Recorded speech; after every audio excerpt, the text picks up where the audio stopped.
years, especially since I got into this work and really waking up. These running dreams of hiding and running and always being one step ahead of them. You can't rest, you can't rest.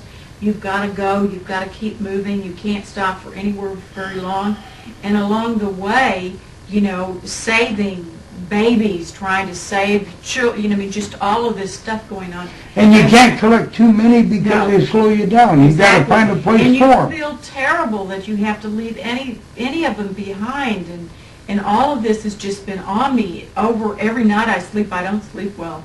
And so Richard, he said, what are these dreams, these running dreams that somebody's going to kill you and somebody's chasing you? This has been going on. Now I know why. Yeah, the whole world is going to kill you. They're all looking for you. Yeah, that's what this is. Yeah. And that you can't trust. You cannot trust. You cannot trust even your own husband. You can't. Because something might occur where your husband, to save his own neck, will have to turn you in. Or to save someone else you love, a child, your own child, or whatnot. Even a dog. Some people have more love for their animals than their mates. And speaking of dogs, and deservedly so. I have over the years people say, oh yes, this may come or this will come. Get a dog. Get rid of the damn dog. Love it to death. Eat it. You're going to need it food anyway. But they make all kinds of noises. And that's what the people say. They warn you it's coming. Yeah, and they also alert everybody where you're at. If you need a dog, make that God, the Holy Spirit, willing to wake up silently in your sleep. It's time to get up. He'll be happy to hear that. Never mind the animals. Pay attention to the animals. They'll lead you to water. They'll lead you to safety. They'll lead you to this and that. Don't keep them. Love them if you have to kill them. Explain why you're killing them for food. They will and they are there, caught willingly for you to survive. They know they're going to heaven immediately upon death. Hard as it is on you, and they know that you too will go immediately to heaven upon death. But you are the one that they've come to help survive longer. Oh, that's been obvious with mine. Mm-hmm. Yeah. So it's really bad. It's really, really bad. My prayer, we've got 9.21 acres. That's one of the few things that we actually own. The rest we're trying to pay off.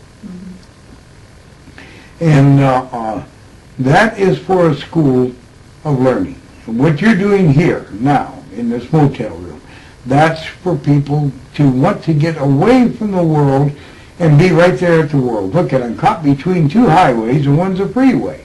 My fence is 30 feet from a main thoroughfare between Seattle and the East Coast.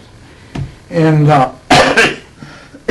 and yet, the gorge, the part down there where the teepees are set up, you hear the traffic, but it's very muffled and it's beautiful.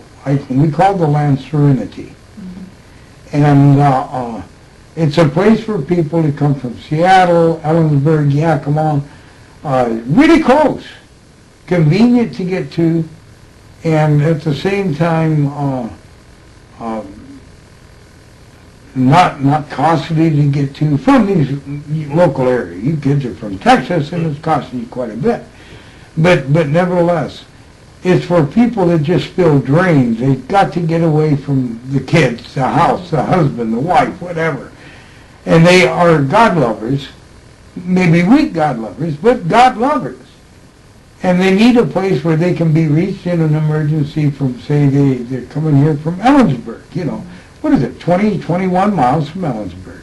A matter of about a 15-minute drive. And they're right there in Serenity, right there where there's no TV sets, no radios, no newspaper except to start a fire with. Just a place to contemplate, literally sit there and meditate on their life and learn. Not just from me, but learn from the Creator, their private closet cut between traffic. and that's what that's for.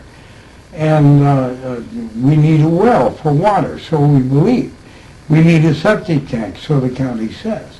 And I got outhouses, and I beat the county on that one. But a lot of people, they're supposed to, they're not satisfied unless they have electricity for a frying pan while they rough it in a beautiful tent, And no way, I tell you, what we offer on that property is a comfortable primitiveness.